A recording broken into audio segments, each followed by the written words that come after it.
I'm happy to announce that the Assembly, through the Department of Agriculture, commenced the registration of interested farmers and residents in preparation for the implementation of this program.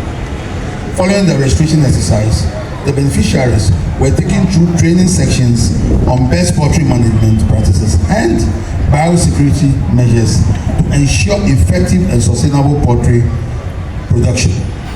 I'm pleased to inform you that the Assembly has been allocated 10,000 birds under this program. The birds have undergone brooding for a period of 4 weeks and are now ready to be distributed to the selected beneficiaries. The target beneficiaries include households, youths, women, and existing poultry farmers within the municipality. Under this initiative, about 200 beneficiaries will receive between 10 to 50 birds each to support their poultry production activities to boost their income and nutritional needs for the household. I would therefore like to encourage all beneficiaries to strictly adhere to recommended poultry farming protocols and observe all biosecurity measures.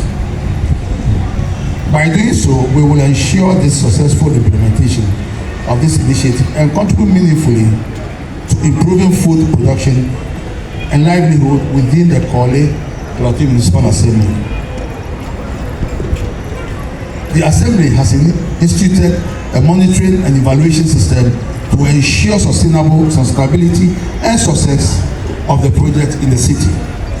There are also plans to expand the program to include processing and other aspects of the poultry value chain in order to create additional economic opportunities for our people.